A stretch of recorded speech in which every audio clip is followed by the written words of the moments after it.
Years ago, when our country was first settled, schooling was done at home, right?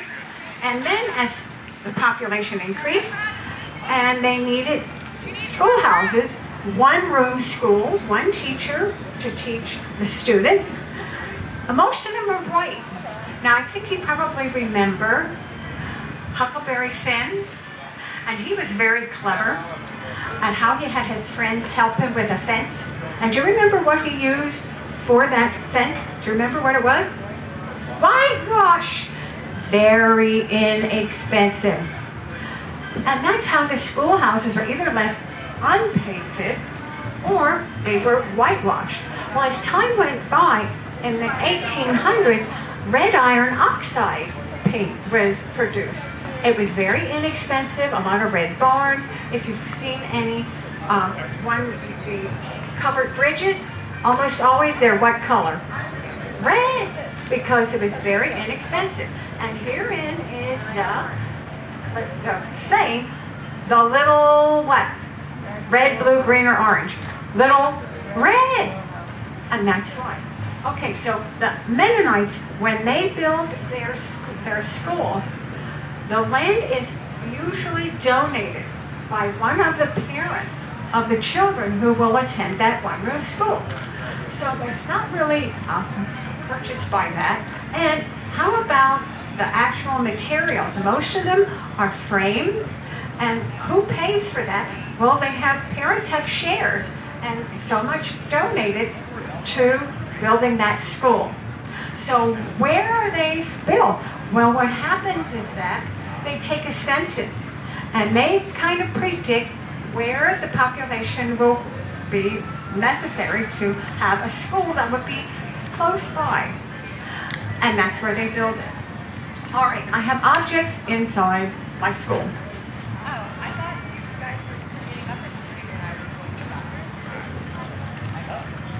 Now, the first object I have is a Bible. As a one-room school teacher, a Mennonite one-room school teacher, and let me comment, I need to finish on my outfit. This is a typical Mennonite one-room school teacher's dress. Now, this is like a maroon and tan plaid. It could be lavender and tan. It could be blue and tan, like a pinkish and tan, but it's a tan, and it's very typical. But every morning, as a one-room school teacher, I would be reading from the Bible. Very important. You see, the Mennonite schools are not funded by the state. They're parochial schools. And so the separation of religion and government control, I mean, that's whatever. So they have their own schools. The parents pay tuition to have their children go there. All right, so as a one-room school teacher, every day, I would be reading from the Bible. And then I would require my students to memorize one of the verses that I selected, or they could even select it, but almost always the teacher does. And they would need to recite that verse. Something that would be very, I'm going to say, meaningful and purposeful for them to help build their character. And so they would be graded on it. I have to give them a grade on how well they will be able to recite that. So, of course, the younger children would not be required to recite as much or as long as a verse, but they'd still be required to do that. So religion is a big part of the old order Mennonite one-room schools.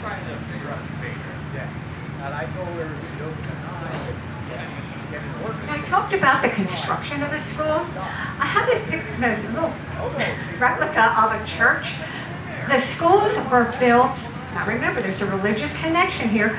Every school has a bell tower, just like almost all churches do. And so they wanted to have that visible connection. And that school bell was very important because the teacher summoned the children to school that day, and the end of the school, and lunchtime, and when the children went out for recess, summoned the children to come in. And as a one-room school teacher, I would be going outside with those children to help play games, and it was very important. It's very important for me to do that. All right.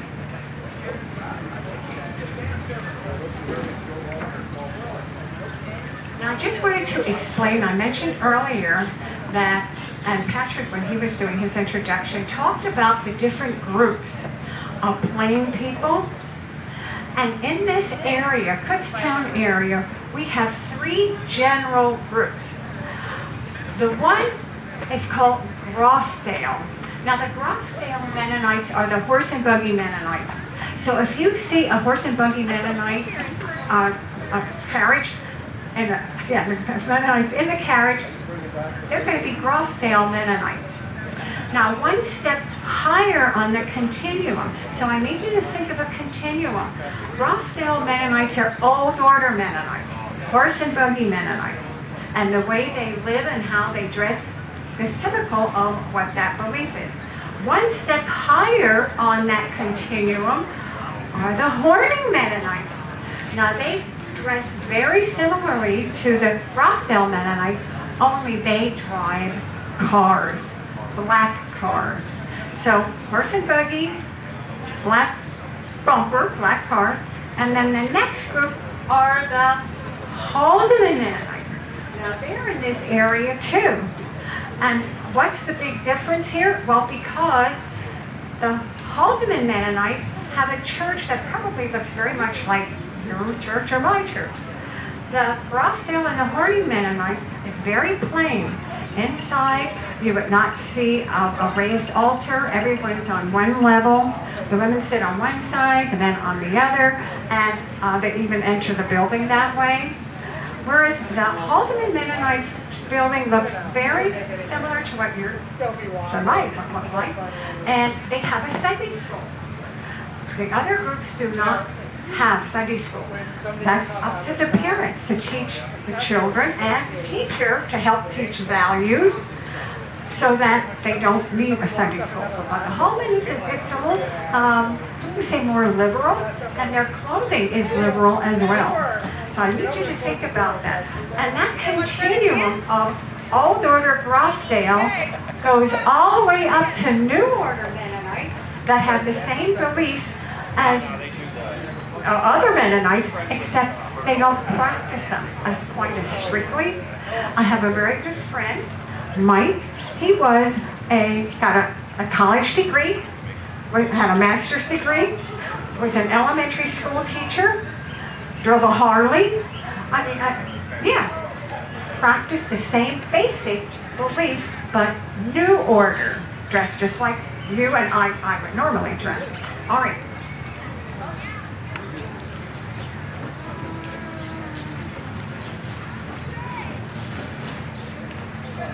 Okay, in my one-room school, I have this little replica of kind of like a building. On one side it says girls, and on the other side it says boys. And what might this be? An outhouse, right? Because their schools have no plumbing. Every morning I would have 2 of my older boys go to the neighboring farm. Now remember I said the building itself would be constructed at a location that would be strategic to the population, but also very close to a farmer that probably donated the land to the construction of the school. And therefore they go down to the farmer, they would get, nowadays they use Coleman thermal containers. Years ago they actually used buckets. But each day in the morning they would come and bring up the water. That water was not used for drinking. Each child would bring his or her own lunch and something to drink. The water would be used for washing hands. The water would also be used for like washing a chalkboard or something like that. So no indoor plumbing for the Mennonite one-room school.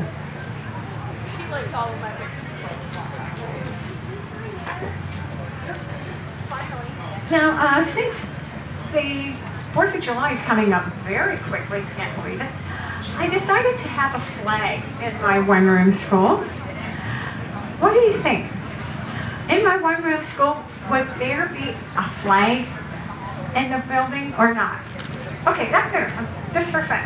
If you think there would be a flag in the one-room school, raise your hand. You think there's going to be a flag there? Nobody. And you know what? You're right. This is a trick question. Why not?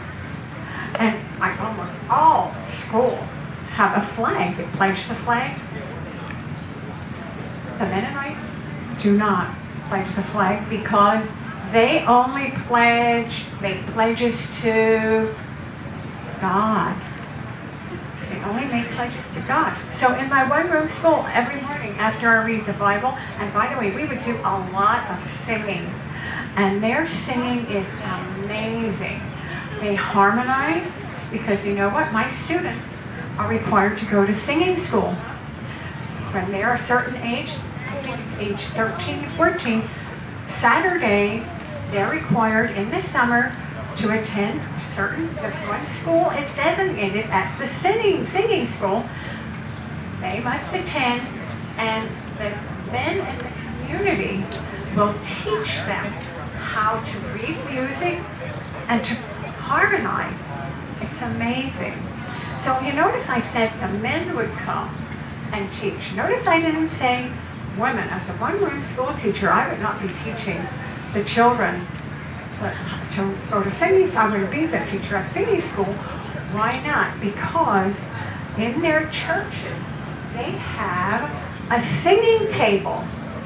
You wouldn't see a piano, you wouldn't see, definitely not an organ. Everything is very plain, white.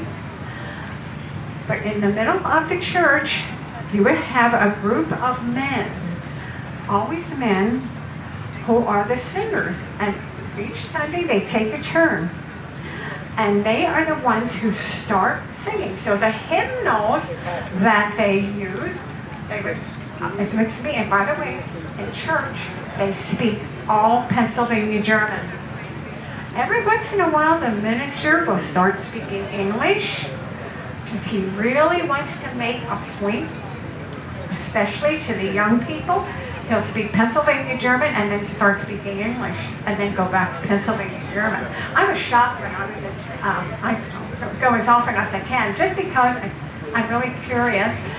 I was shocked and I checked with my one friend, Emma, dear friend, Mennonite friend, and I said, the minister started speaking English. She said, yes. I said, that's really interesting. She said, he really wanted to make a point with the young people. And I said, how about that? But anyway, so getting back to the one-room school, you would not see a flag. They have only pledge allegiance to God.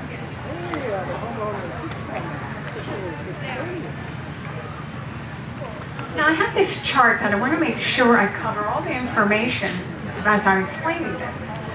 Now, a little earlier, Patrick was here, he mentioned the plain people, the Amish and the Mennonites. I mentioned earlier, they are two different groups.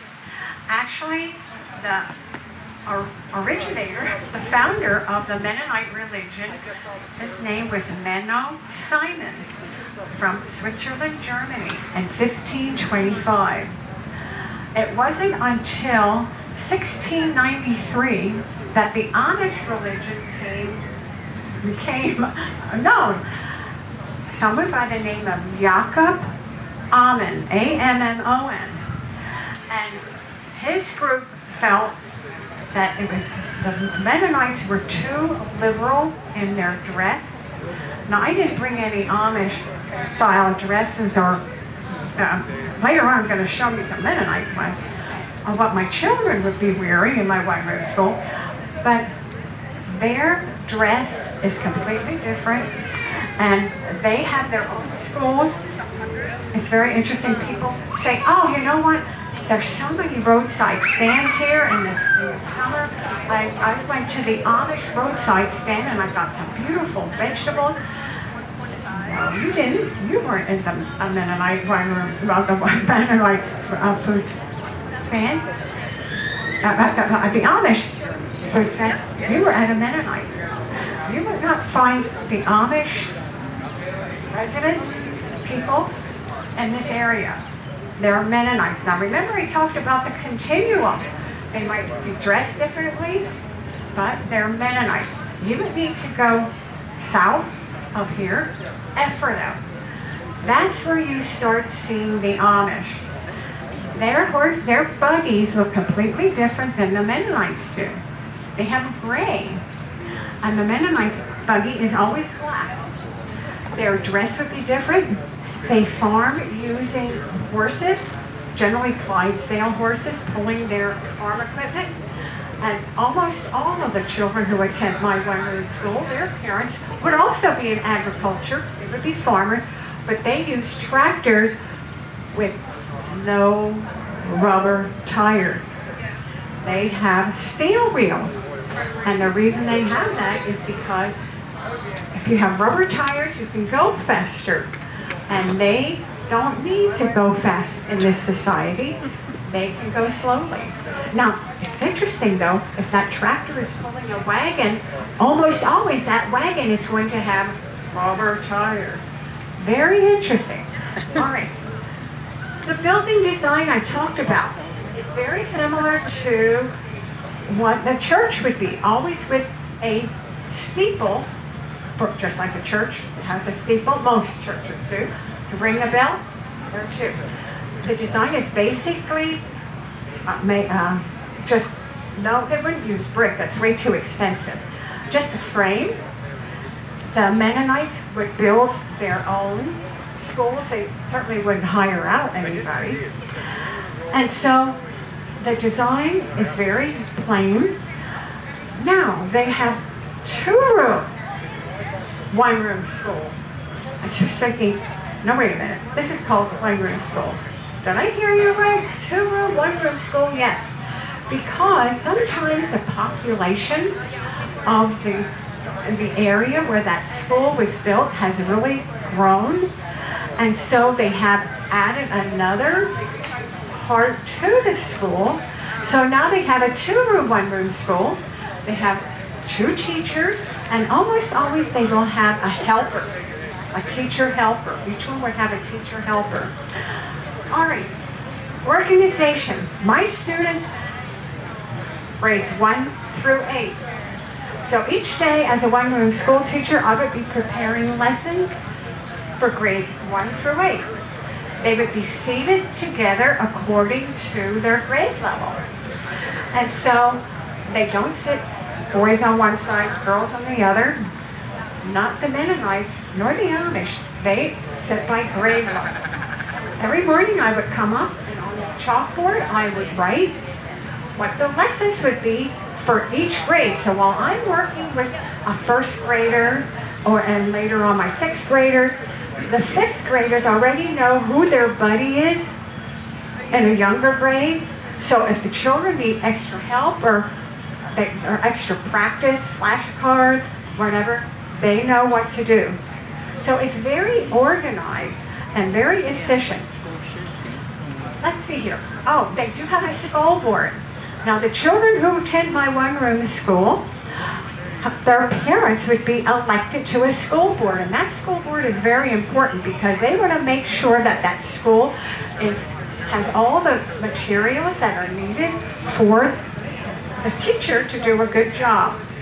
And so the school board would meet with me and just before the school and just talk about what the needs were. They'd come and investigate the school, and the parents come and clean the building before the school starts.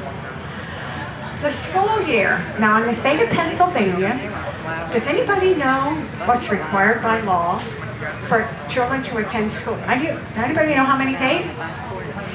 180 days.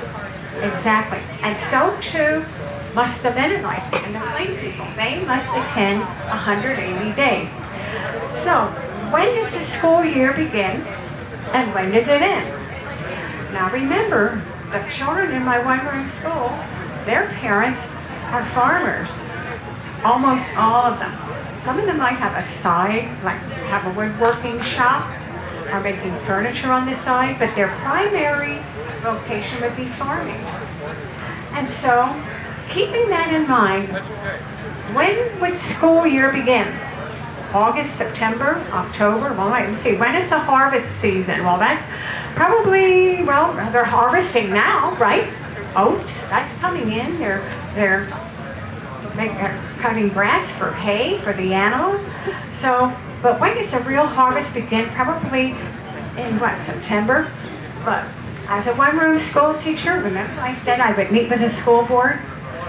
the school board and I would decide when should the school year begin. So I might have a friend who teaches in a different school 7 miles away, and their first day of school might be a day later, or sometime, usually within a week. Almost always the last week in September, they would begin. So around September, when does the school year end? Let's see here. There were farmers, so that'd be in April, or May, or June. Or how many people say April? The school ends in April, anybody? Okay.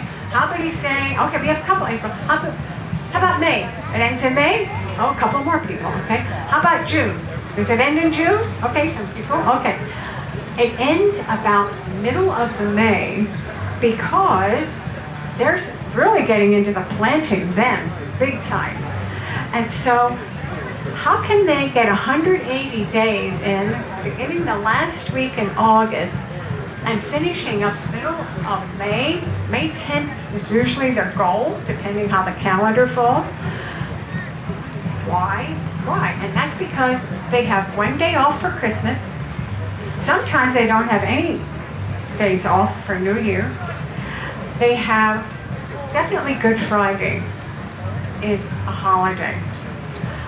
And for Easter comes on a Sunday, so Friday before, that would be important. And Thursday, Maundy Thursday, that would be important. So, they're very much able to fit in those 180 days in that time period. The upkeep of the school, that's my job. My job is to make sure if there's a window that won't open properly, I'll let the school board members know, and they will make sure that's fixed. In terms of the upkeep,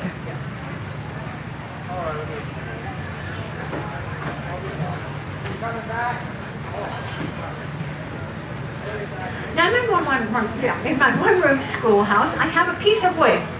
Why would I have a piece of wood in my one-room school? Because as a one-room school teacher, my job is to make sure that the school is ready for the children to come every morning.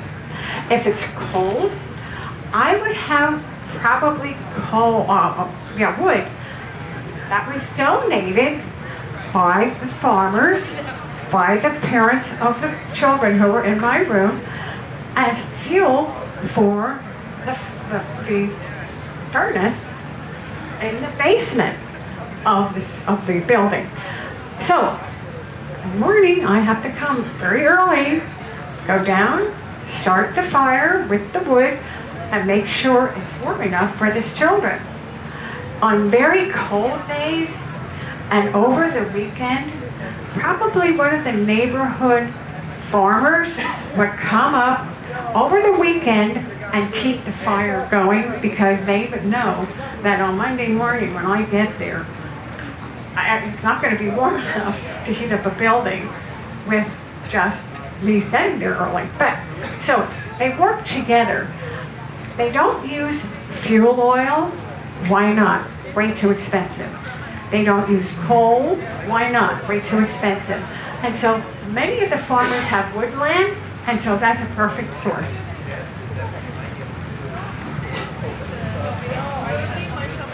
Now, on my chart here, let's see here, I have all the teachers. That's here. Yes, I'm sorry, go ahead. Can you tell me how many students you have? Let me see here. All right. Okay, all right, go ahead. Can you tell me how many students you have? Okay, how many students do I have? Oh, that's a very good question. Well, now that depends. All right, my students, generally the classrooms they try to keep them 20 to 25. Generally, that's what it is. Remember I said if there are too many children, then we need a second teacher, and we have a 2-room, 1-room school. But they really know the importance of this teacher to pupil ratio. So they really, 25 is like maximum. So that's a great question. All right, teachers, do I need a college degree to teach in the Mennonite 1-room school? No. Well, how do I get my education? How do I get hired? why I get hired, how I get hired is because the members of the community, the parents of the children who I would be teaching would ask me, because they know me, because I'm a member of a community, they know me, if they felt that I had the knowledge and the skills and the disposition to be a good example for their children, they would ask me. And I would have finished my education as 8th grade, and I'm going to talk about number 5 a little bit. So, I'm asked to be a one-room school teacher. I am thrilled because I know the community really respects who I am and trusts me with their children. So I'm thrilled. But wow, I just finished school maybe 2 years ago, 1 year ago, whatever. And now I'm expected to teach because they thought I had the knowledge, skills, and disposition. So every summer, the teachers, new and veterans, get together. And the veteran teachers act as mentors and go over, I'm going to say, general classroom practices, how to manage a one-room school when you have that range of children in there, different ideas for helping the students. And if I would have children who might have special needs, there would be a teacher who would get extra teaching, mentoring by someone who's already been there, done that, to help those children. And they would be taught in a separate room most of the day, but like for the opening, they would be with the regular children. And they do try to keep those special needs children as part of the, I'm going to say, community of children, but they really want to help those children. And you know what? The parents are grateful for that. They don't have a problem with that. They really want the best education for their children.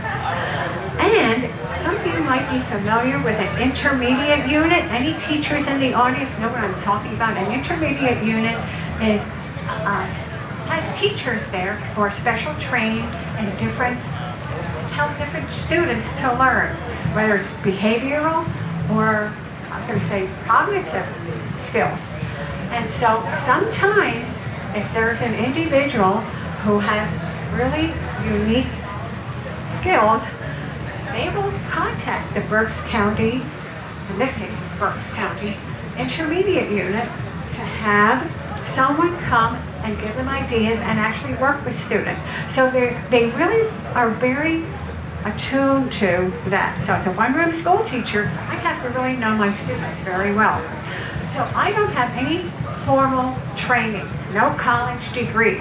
Now I'm an older Mennonite, and even the Horny Mennonites, when you get to the Haldeman Mennonites, they would probably finish high school, and they might even go to college. And as you go higher up in the continuum, they would, as I mentioned, my one friend was an elementary school teacher, got a master's degree, and drives a Harley. So again, it depends on which group. It varies tremendously on how they practice their basic beliefs, their basic tenets. So, I'm hired, I'm thrilled. There is no contract. There is no tenure. Once a year, the school board will come, and parents are welcome anytime. And visitors, they like when visitors come and see what they're doing.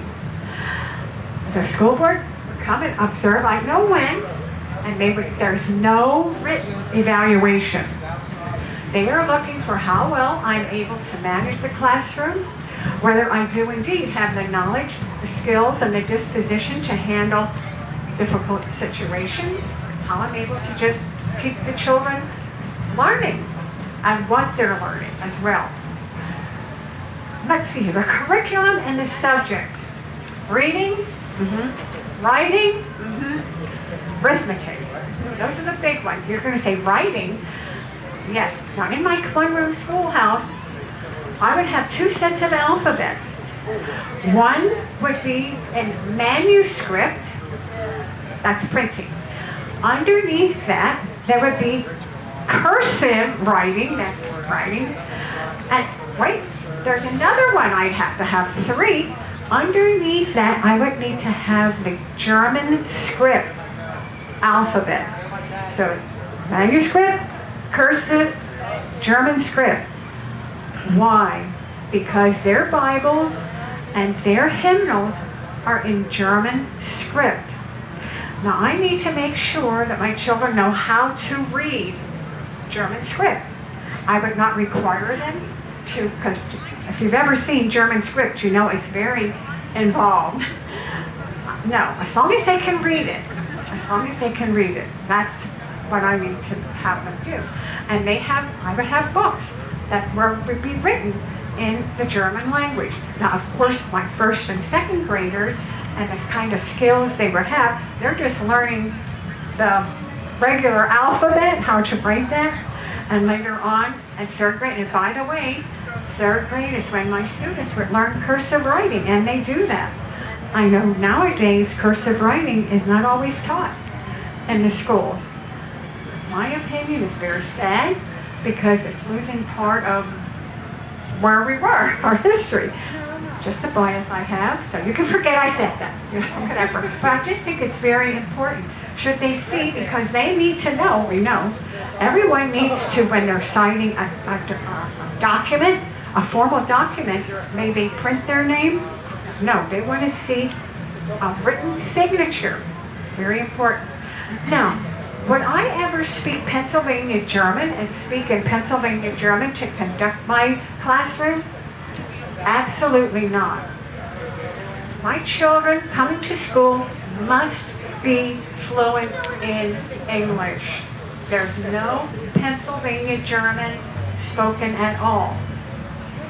Why is that? Well, their first language is Pennsylvania German. That's their first language.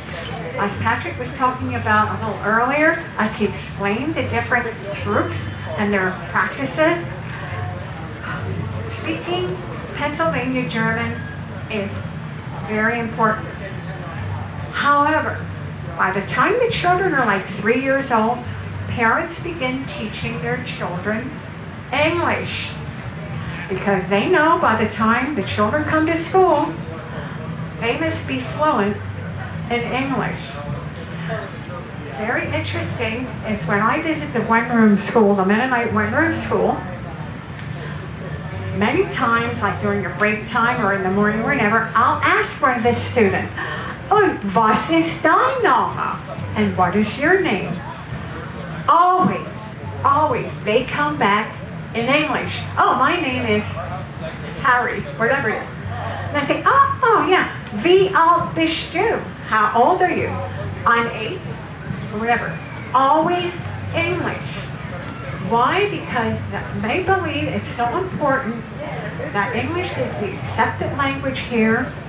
In the schools, all schools, that's the first language. And they want to be able to make sure their children can communicate and read and write in what the national language is, the international language. And so, very important. So, how about at recess time? No, you would not hear anyone speaking Pennsylvania German. It's all in English. All right, curriculum, geography, very important. Why? Because our students would be farmers from farming. They need to know about topography. They need to know about that. Science, absolutely. They need to know about science. So history, they want the children to know their background. But all children in my school, there's one subject I would be required to teach, and to teach them how to be conscientious objectors. They do not serve in the military. The Bible says, love your brother, treat your brother as you want to be treated. So they do not participate in any world wars except they do serve in the military in humanitarian ways as medical personnel, food, culinary.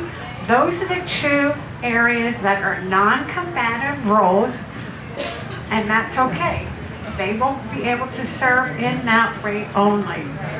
And the government knows that. Let's come back here. A lot of memorization and recitation. I will tell you, the students will know their number facts like that. 6 times 7. What's 6 times 7? 42, right. I mean, and children, adding and subtraction, they know it. Would my children be allowed to have calculators? No. This is their calculator. They need to use this. And so that's a real important part. So, moving on. Vocational school. That's a school without walls. Remember earlier I talked about grades 1 through 8. That's the grades levels I would need to teach. How about the children are not, in the state of Pennsylvania, 16 years is why you need to be 16 years and no longer have to go to school. For the Mennonites, it's 15 years. Suppose my students, some of my students aren't 15 years old. Now what? That's where this comes in. Vocational school. It's a school without walls. So when they get to the 8th grade, if they've not reached 15 years, they would need to work at home. So a boy, for example, he's helping his father to construct a fence for their cattle. So he would need to, in a diary, keep track of what he did. The date it was, how did he figure out what kind of fencing, how much fencing, and the calculations there. Once a week, for 3 hours a week, they would be required to come back to me as their teacher, show me their diary, and we would discuss that. So I would be documenting all of that to make sure that they were able to complete all the necessary requirements to finish school.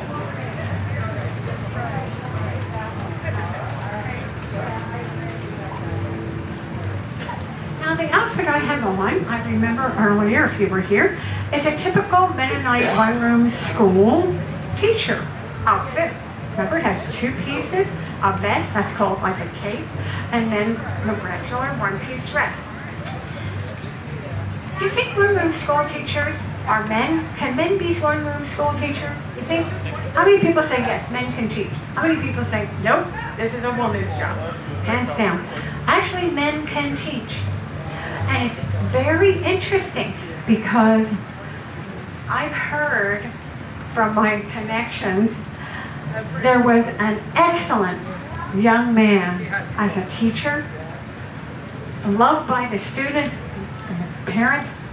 School just did an excellent job, but needed to stop because his father was killed suddenly in an accident.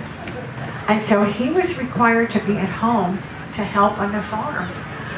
And so I asked his sister, I said, and I'm making up the name here, is John ever going to come back to teaching? He said he really would like to, but he knows that's impossible. He has his responsibilities on the farm. And so men can teach. Now, suppose I decided to get married as a one-room school teacher. Can I still teach?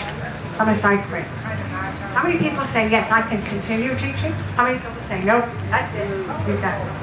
Thank you for participating. Well, actually, I could. I could, but most don't. Because if I'm married, I would feel obligated to be at home on the farm with my husband to help him to do the chores and be a wife at home, to be a good housewife. I could though, if I wanted to, but most don't. Now, if I'm married, I would have a black. Notice my head covering, I have a black. However, my young students, when their girls are able to braid their hair into pigtails, they're so proud. because they get their very first head covering. And these are pastel pink, they might be pastel green or pastel purple or whatever. But that means that they're growing up. Now their hair's long enough to be in a pigtail. That young lady would be wearing this head covering with this color, I'm going to call them strings, until she's 13. Now she's becoming a woman. No longer is she going to have pigtails. She's going to take those pigtails and put them up. And that's where they're going to stay. And now she receives a head covering with white. And she would wear that head covering with the white strings until she would be married. So, if you were ever at a roadside stand in the area and you were at a Mennonite stand, remember we said there are no Amish in this area, it would have to be Ephrata area. Look at how they're dressed. Look at the young girls. You might see some girls with a pastel. You might see some girls with white. You might even see some older girl with black, so you can distinguish that.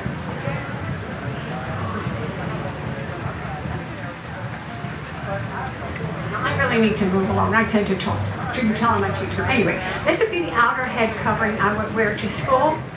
This would be the head covering I would wear on top. I would wear this when I go to church. At school, I would also wear it for weddings. But I take this off when I go into a building. And when I be outside, I probably keep it on. But it's...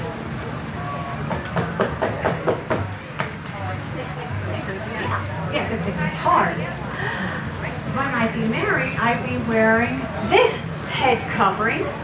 Notice it has a fringe on it. That means I'm married. I can no longer show off my neck. That's true. That's true. I asked my, once they're married, you're taking it. But until you're not, you're available. True. Talk about the young men. Their head covering, well no, it's a hat. But this happened to be a straw hat, and they would wear this to school. Once they are married, their head covering for men would probably look more like this.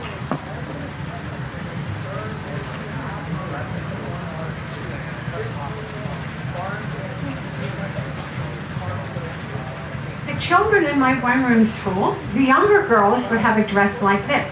One piece. Remember I said mine was two. One piece. How'd she get it on?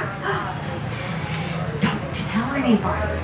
It's an invisible zipper, and that's okay because nobody can see it. That's the truth. And so very often young girls will have a zipper, an invisible zipper, to wear as that dress was made. And by the way, the mothers would make the dresses.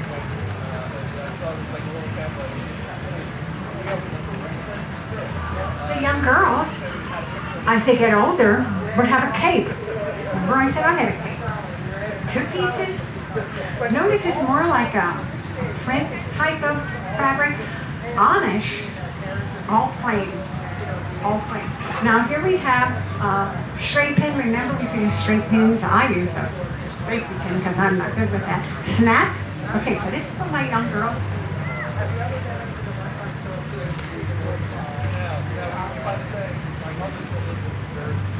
Now let's talk about the boys. The young boys would probably wear a plain shirt, might be plaid, and so too would the male school teacher. And then probably have a plaid, heavier shirt in the winter, probably. And wear a pair of slacks. They probably would not make their clothing. Years ago they did. It's a lot less expensive to buy them at Walmart or wherever. And they would not wear a belt. Why not? You're not going to wear a belt if you're an old order Rothschild Mennonite. Now if you're a Harding Mennonite or a Haldeman Mennonite, you probably have to see them with a belt. Old order Mennonites they use suspenders. Why? I know, to keep their pants up. Yeah, I know that. But why? And that's because a belt has a buckle, and that has connotations for military. It's right, and it's not acceptable for the old order Brockdale Mennonites. When I go to visit the schools and they're having a Christmas program, I did mention earlier that the Horning Mennonites, those are the black bumper Mennonites, even some of the Haldeman Mennonites will go to the school that's closest. The school teacher might be an older Brockdale Mennonite teacher. It might even be a Horning Mennonite teacher, but most times it would be a Brockdale Mennonite teacher. And so they would wear, I can pick them out. As they're singing a Christmas song or singing a song, I can pick them out right away. I can tell which ones are the old order Mennonites because they're going to wear suspenders. I know if they're a Horning or a Haldeman Mennonite because they're going to be wearing a belt. I can tell the girls, they might not have two pieces. Just like I showed you for the younger children, many times they'll have one. So you can tell by how they're dressed.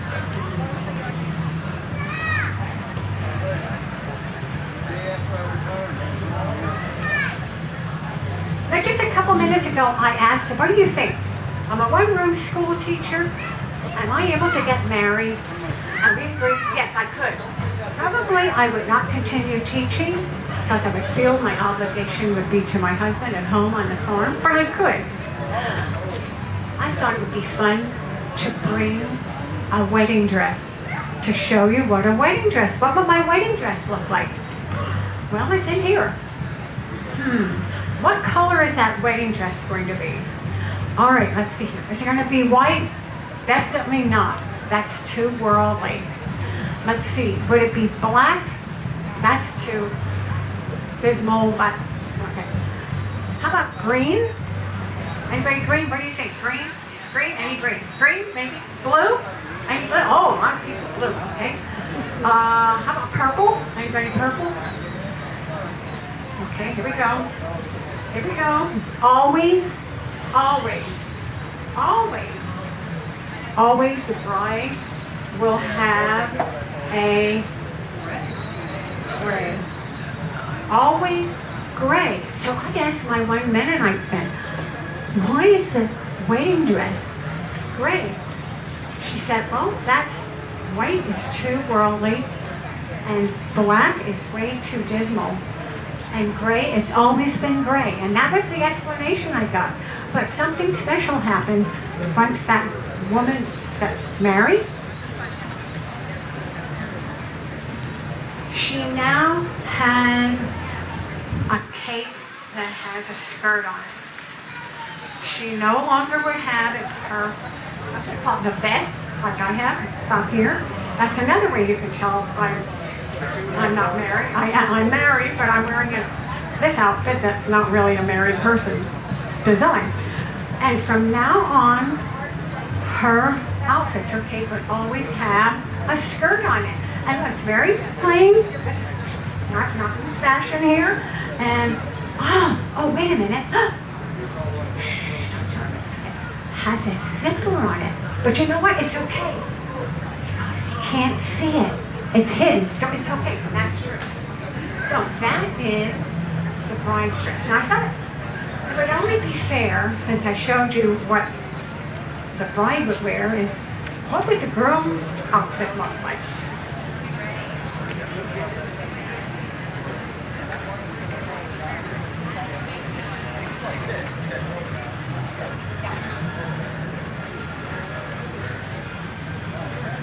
Okay. Here's an example of what the groom's outfit suit would look like. This happens to be black. It might be gray. It might be gray. Again, we're talking old order, Brockdale Mennonite. You notice that is how plain this is. No place for a flower. Okay, go near no. Okay. Very plain. No pockets. No pockets.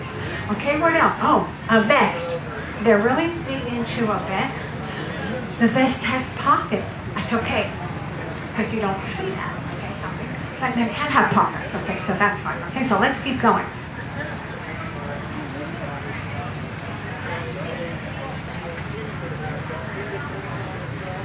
That was so interesting. The wedding I was at, my friend, the groom came in, the bride. By the way, the wedding always takes place at the bride's house. You might have 250 people as guests. Very interesting. I saw the groom, I hope I'm not the door, but wearing a Western shirt. I mean, wow. I couldn't wait to ask my friend Emma. Wow, that's really worldly.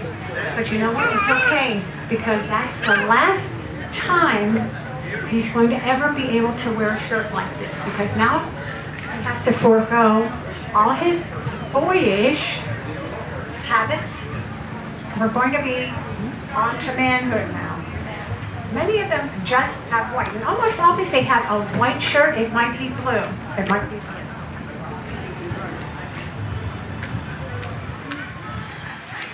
Now in Pennsylvania German, the word for pants is Husse. Can you say Husse? Ready, go.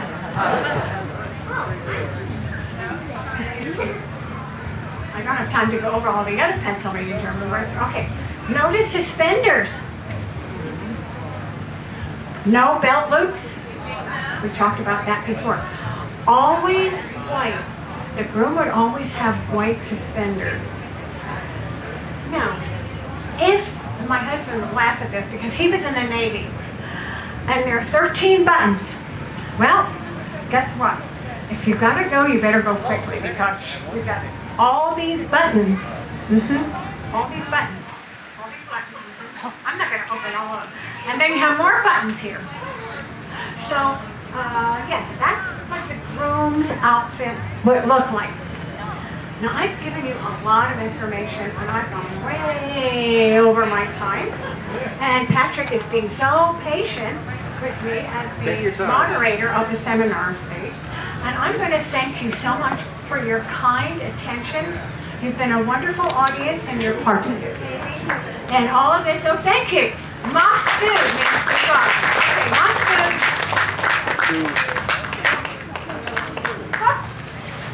Thank you so much, Mary. Let's give her